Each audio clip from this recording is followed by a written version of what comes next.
Nii, aeg on nädala ülevaateks ja vaatame, mis meil tulev nädal siis ees ootamas on. Uudiste sisule mõtlesin, et enam nii väga otseselt ei keskendu, et lihtsalt vaatame siis suuremad uudised, lihtsalt, et mis päevadel need võivad tulla, märgilised nagu NFP-d, CPI-d, muud sellised mõjusamad uudised. Ja tulev nädal on meil siis ka kuu lõpp tulemas, uue kuu algus, et on oodata siis suuremaid lükkeid. Esmaspäeva peale euro kohta on meil tulemas siis punase kausta uudised, Hispaaniast retail sales, PMI veel Austriast ja siis Euroopa Keskpanga kõne. Muud olulist esmaspäeval otseselt ei ole, dollaril ühtegi uudist ei ole ja GBP-le ka. Edasi teisipäev on tulemas ka eurole, on tulemas Hispaaniast GDP growth rate ja Saksamaalt siis tulemas consumer confidence uudised ja New Yorgi sessiooni ajal siis tulemas ka USA dollarile uudised Jolt Job openings ja good trade balance. Edasi kolmapäev, natuke rohkem juba uudiseid, rohkem sisu, juba kuu lõpu lähedal ja on tulemas siis Austraaliast ja Hiinast meil uudised, selle ajal me magame, et eks need teevad oma turu liigutamise mõjutamised ära ja siis on tulemas terve hunnik eurole uudiseid erinevatest riikidest, inflatsioonimäära uudised, unemployment rate ja growth rate, et erinevad uudised. Kolmapäev tuleb siis väga volatiilne päev ja Saksamaa eri piirkondades siis ka CPI tulemas. Saksamaa üks siis eurotsooni suuremaid riike, mis siis mõjutab ka euro käitumist ühtedest tegijatest siis suuremalt. Edasi euro uudiste koha pealt veel tulemas siis terve eurotsooni kohta growth rate, ka väga märgiline uudis.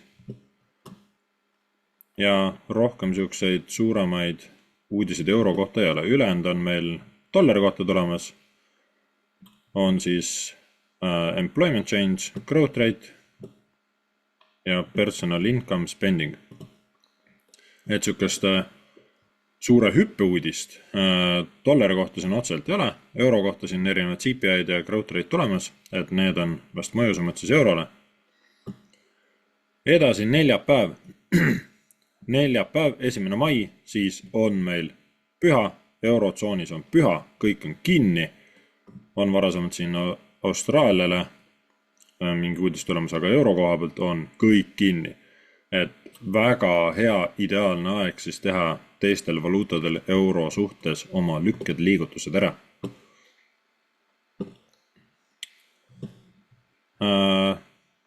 Päeva sisse meil siis jääb siin Jaapani uudiseid veel, Šveitsist on tulemas uudiseid retail sales, GBP uudis ka üle tüki ja Global Manufacturing PMI ja siis on meil tulemas dollari uudised. Ühed mõjusamad siis uudiste seast, dollarile siis jobless claims, 4 nädala keskmised ja jätkuv töötusmäära uudised. Et neljapäev tõotab tulla siis väga crazy päev, väga pöördeline päev. Nii, edasi reede on meil tulemas siis HO Manufacturing PMI, samamoodi liigutavad mõjutavad turge oma jagu ja eurotsooni kohta on tulemas siis CPI. Lisaks eurotsooni CPI-le ja inflatsioonimäära uudisele, aastalõiku uudis siis siin, on meil tulemas siis New Yorgi sessiooni ajal ühed mõjusamad siis kuulõpu uudised, NFP, non-farm payrolls, unemployment rate ja Q6 unemployment rate ja siis non-farm payrolls private. Et reede võib tulla väga hüppeline ja see hüppeline liigutamine võib-olla hakkab siin juba neljapäeval pihta. Nii, aga vaatame graafikutele, kus meil turg on, kuhu turg liikunud on. Võtame siin 4 tunni pildi ette, et 2 stsenaariumit sai välja märkida, et kumba hakkas turg siit siis murrab ülesse ja hakkab siit kohe ülesse minema või murtakse alla, tullakse siia siis suurema ajaraami. Vaatame kohe, kas olen ka peale siia märkinud, weekly, suurema ajaraami siis supply demand'i korralikumalt sisse. Ja turg selle tuli sisse, täitis siis ühte nendest stsenaariumitest, ilus liikumine nagu siin selle noole põhjal, siis sama turg tegi ilusi liikumine alla ja üles. Et turg täitis ilusti ootuseid. Nii, vaatame weekly pildis, mis meil siin küünalde pilt siis on. On meil üks supply demand veel siin allpool olemas, aga siin selle supply demandiga on juba päris siuke tugev märk siis siin selle wiki näol. See on nädala siis graafik. Siin selle wiki näol on ostjate kohalolu. Et see presenteerib meile siis tugevat ostjate kohalolu. Et müüjad üritasid turgu alla viia, ostjad surusid ta kohe tagasi ülesse. Ja hetkel ka siis on näha ilusti selle ala austumist ehk et turg on sulgunud väljapool seda ala. Ja ootaks siit siis tuleval nädalal ka veel kogu selle suure languse osas. Ootaks nüüd tagasi tõmmet, sest meil on siia kogunenud ka väga palju ägedaid supply demand alasid ehk ka likviidsust turgudele. Võtaks lähema pildi ja märgiks siin 4 tunni vaates alasid välja juurde, et mida siis dollari põhjal ootaks. Nii, ühe supply demandi. Viimatise supply demandi siis, mis on kasutamata, on siin. Ja rohkem otseselt on ka siin all, aga toda ma ei märgiks, sest see võetakse suure tõenäosusega ära, et turg tuleb siia allapoole sisse. Aga siit tulenevalt sellest, mida nädala küünal meile presenteerib ja kus meil turg praegu on, siis ootaks nüüd seda pöördumist. Ehk et kas turg läheb meil kohe siit ülesse? Näeme mingit sellist liikumist. Stsenaarium 1 või ideaalsem variant oleks see, et turg tuleb allapoole, korjab ära siit likviidsust. Ideaalis tuleb siia supply demand sisse ja siis läheme üles. Et 2 võimalikud stsenaariumid siis dollari liikumisele tuleva nädala peale. Nii, vaatame edasi GBP. GBP siis meil ka siin jäänud tugevalt konsolideeruma külgsuunas, kuid suures pildis turg on siis samamoodi nagu dollari indeksil täitnud ilusti stsenaariumi, liiguti üles ja liiguti alla. Et siuke tagurpidi linnuke ilusti olemas. Vaatan weekly pilti. Oleme ka jõudnud siis eelnevasse weekly supply demand alasse, tugev ala, ja turg on jäänud konsolideeruma, et siit samamoodi ootaks nüüd siis pöördumist. Et turg tuleks meil alla. Lähme tagasi 4 tunni peale. Nii, põmm. 4 tunni graafikul ühtegi supply demandi otsesemalt kasutamata ei olegi niukest head. Välja arvatud võib-olla siia saaks märkida, küll turg on siin saba otsaga sees käinud, aga märgime ta välja, laename siit külje pealt ühe ala, mille saame siia märkida. Nii. See huviala supply demand oleks siis see, kuhu turgu ideaalis ootaks veel siis tulema sisse. Ehk ka dollari liikumine, kui dollarit ootame minema siis alla ja siis üles, siis GBP-d ootaks liikuma üles ja siis alla. Et GBP-l ka 2 võimalikud stsenaariumit alla liikumist ootaks, on meil siis ka tugev tõus siin olnud ja ootaks selle tõusu suhtes siis korrektsiooni. 2 võimalikud stsenaariumi, turg tuleb siia supply demandi sisse, austab siit selle tippu ja siis toimub alla liikumine. Või stsenaarium 2, nii, liigutame selle siia poole, teeme selle alaga natuke laiemaks ja stsenaarium 2, et turg jätab siia tulemata, sest wikiga on juba sees käidud, jätkub konsolideerumine ja murtakse lõpuks siis allapoole ja tullakse retesti, mis annab siis võimaluse minna turuliikumisega kaasa. Et 2 sihukest võimalikud stsenaariumid siis minu silmis tulevaks nädalaks. Nii, vaatame euro peale. Siis euro täpselt nii nagu GBP täitis ka ootusi. Liikus ilusti üles ja alla. Küll jah, ei ole siit nii-öelda siis sellest barjäärist justkui läbi murnud, see fair value gap'i sisse tulnud. Weekly vaates oleme ka siis siukses Dodge'i küünlas, natukene hammerhead'i moodi isegi ja on ka siit eelmise tipu pealt ilusti siis likviidsus ära korjatud. ja ootaks turgu tulema alla poole, tegema korrektsiooni. On siis siin ka müüjate kohalolu hetkel weekly raamistikus ilusti näha. Nii. Fair value gap'i täitmata üleval poolt siin väike vahemik on.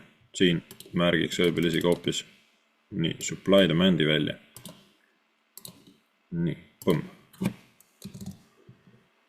Fair value gap on seal nii väike, aga märkida mingisugune huviala enda jaoks välja, et kuhu turgu oodata. Nii, 4 tundi.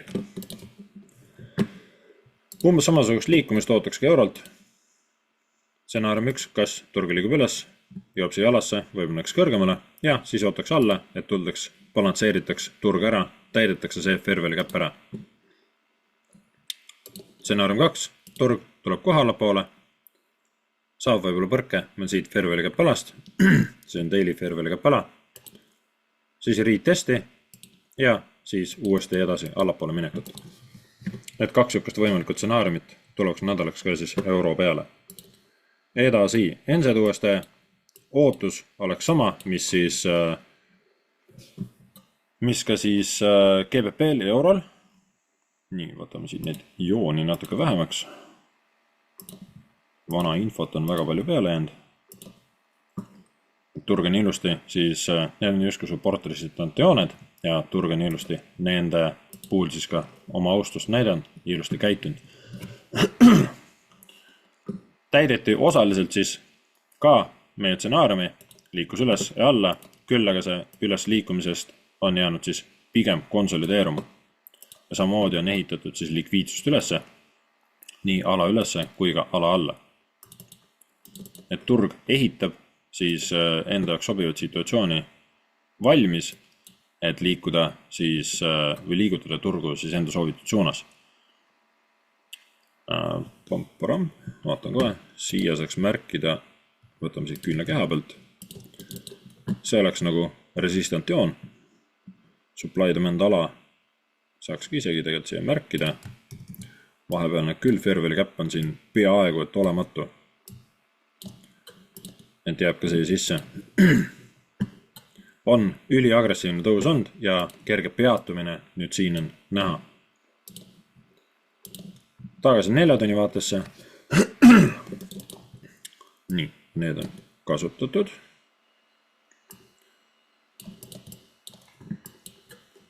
Nelja tunni vaates siis ka 2 stsenaariumi, ootaks turgu liikuma kas ülesse, korjatakse likviidsus veel siit tipu pealt ära, ideaalis tuldaks siia weekly supply demand sisse, resistant jooneni ja siis ootaks turu pöördumist. Või stsenaarium 2, et turg jätab üleval poole rahule, tuleks allapoole, meid on nii-öelda trendijoone likviidsus siia kogunenud. Tuleks võetakse siit likviidsus ära, retesti ja siis alla.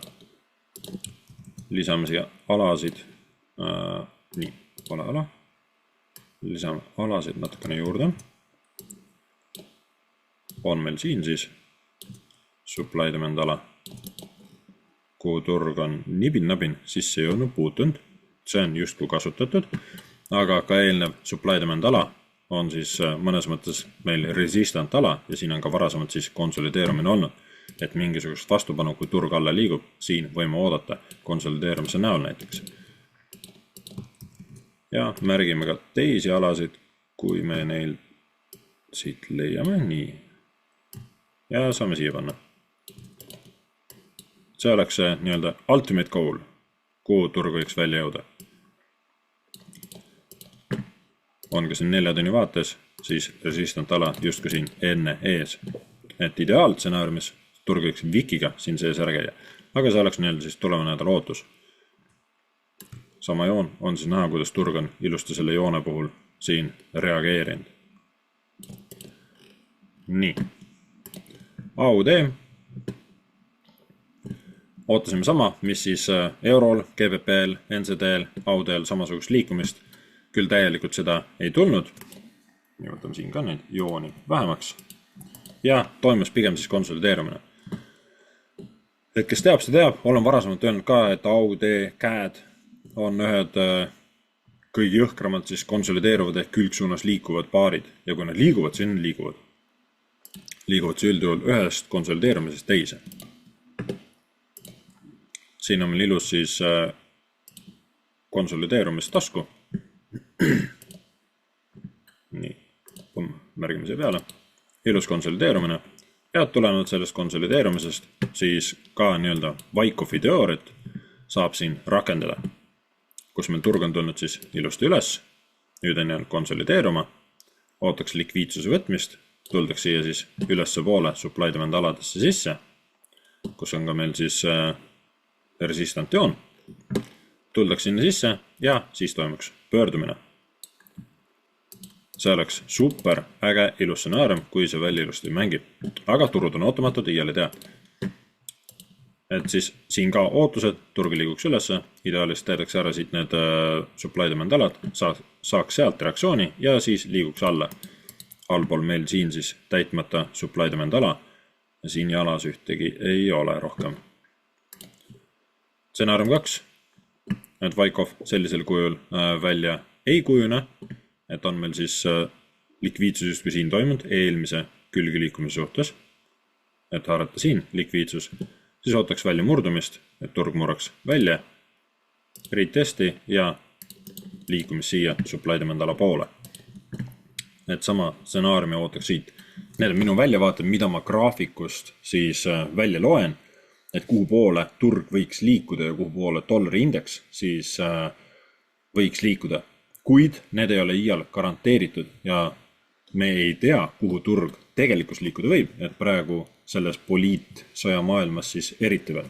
Tuleb mingi huvitav uudis, tehakse mingi teadaanne ja turg paneb hoopis teisele poole.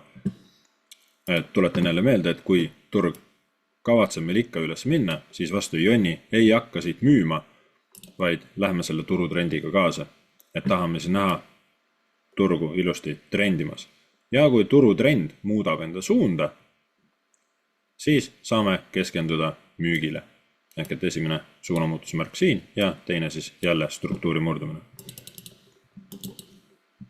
Nii, GBP NZD ootus tuleva nädala põhjal siis, või tulevaks nädalaks oleks sama.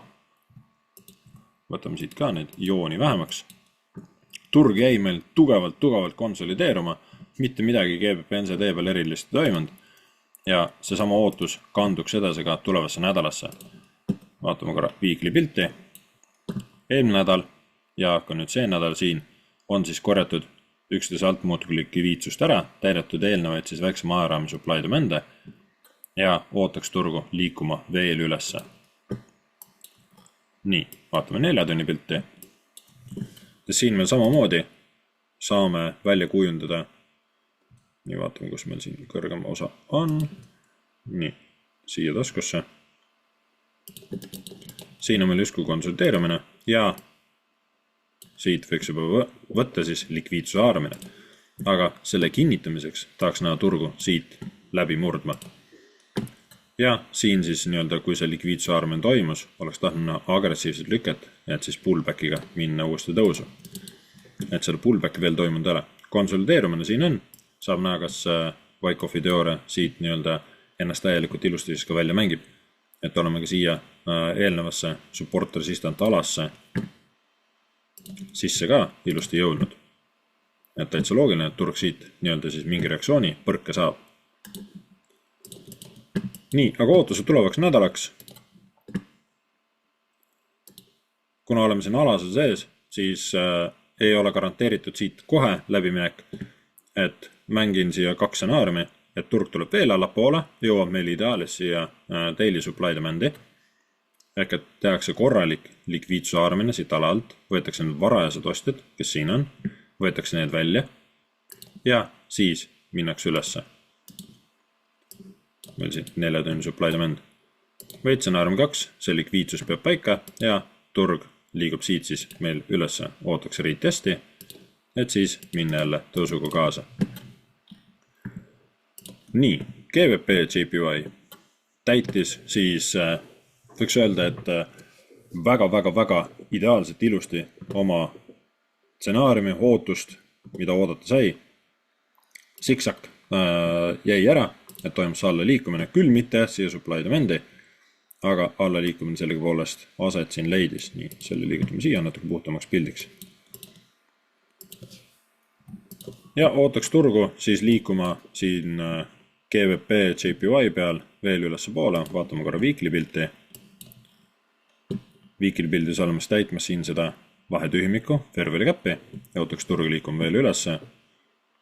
Vaatame, kas meil siin weekly üleval pool on. Siit saame lainata. Teeme ta väiksemaks. Weekly supply demand on meil siin tipus ka ilusti siis olemas.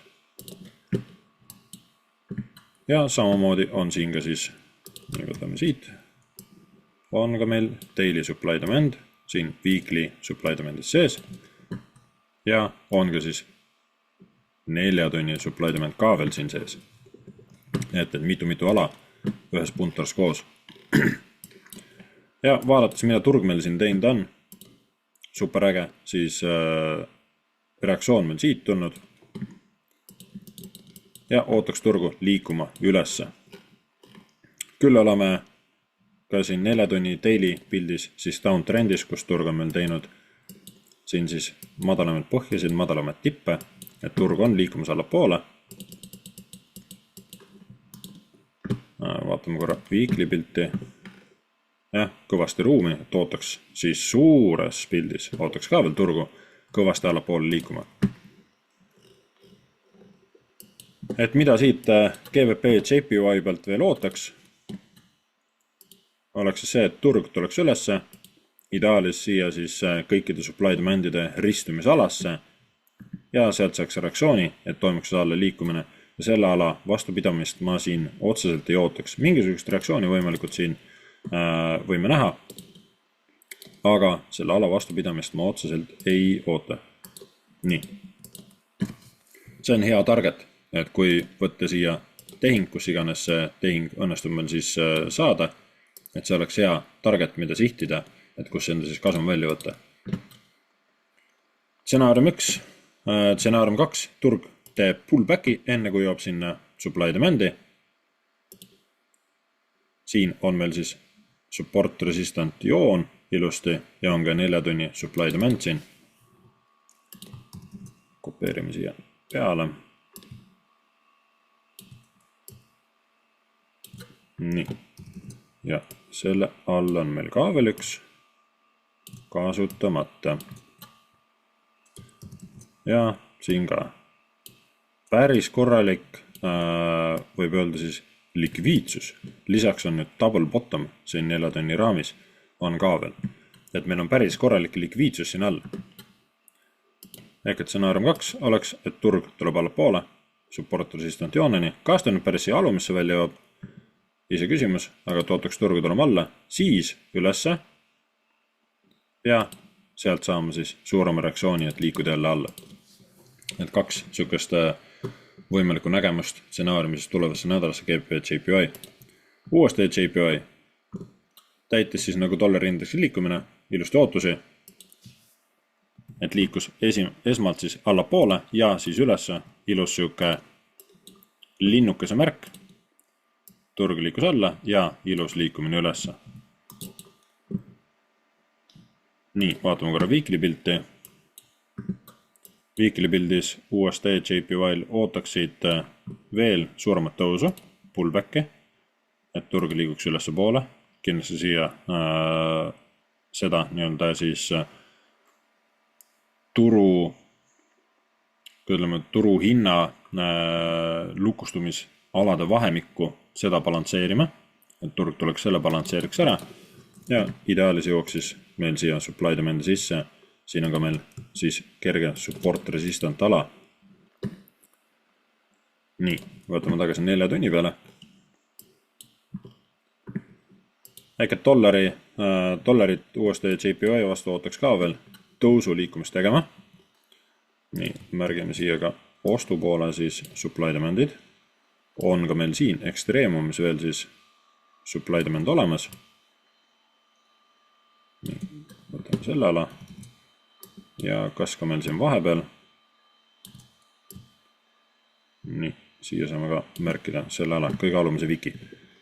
Ja on ka siin siis, vaatame kohe, seda pigem ei märgiks. Seal seda fair value cap'i nii väga ei ole. Aga siit ka 2 stsenaariumi, võimalikud stsenaariumi.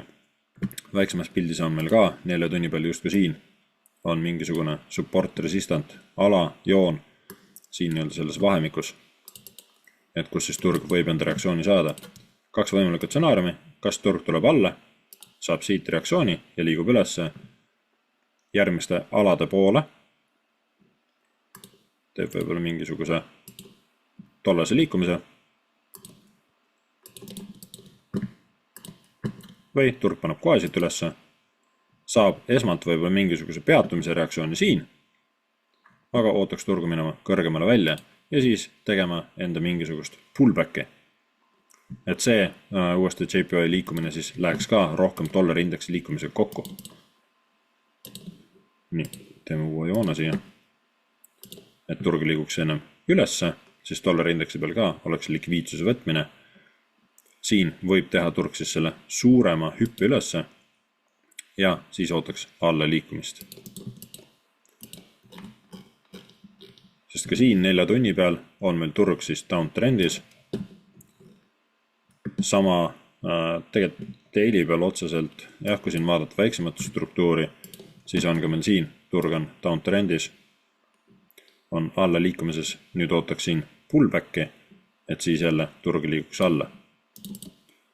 Selle võib-olla tookski siia maale.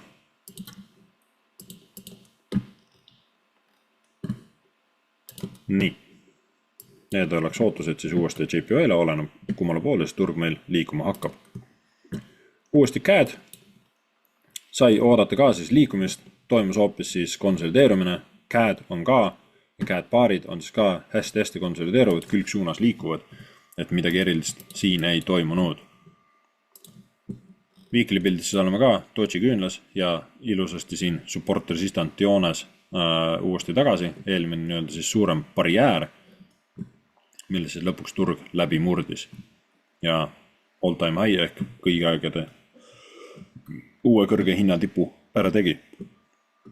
Ja on meil ilus siis Doji küünal, ilus külgsuunas liikumine ehk et müüjad ja ostjad on omavahel siis justkui vastuseisus. Veel turu struktuurisuuna muutust 4 tunni pildi peal näha ei ole, ehk et turg siit punktist läbi murnud veel ei ole. On meil siis konsolideerumine, et ootaks turgu liikuma 2 võtmes, siis 2 stsenaariumis. Kas midagi sellist, et murrab välja, teeb retesti ja siis saame kaasa retestist või turg tuleb siis veel allapoole, haarab siit veel likviidsuse ja siis näeme turustruktuuri suuna muutust. Aga ootaks siin siis dollari indeksit liikuma, või mitte dollari indeksit, vaid dollarit siis Kanada dollari suhtes liikuma natukene ülesse poole. Saab näha, kui turg liigub allapoole, kui sügavale tuleb, kas tuleb ka siia nendesse supply demand aladesse sisse. Et meil järgmine nii-öelda support resistant joon on täpselt siin nende 2 supply demand ala vahel. Et saab näha, mida turg teeb. Nii. Aga selline on minu ootus nägemus tulevasse nädalasse erinevatel paaridel dollari indeksile, et kuhu poole need liiguvad. Tehke endapoolsed analüüsid, kõrvutage neid, vaadake ja vaatame, näeme, kuhu poole turg meil siis enda suuna võtab tulevaks nädalaks. Soovin teile edu turgudel ja järgmise kohtumiseni.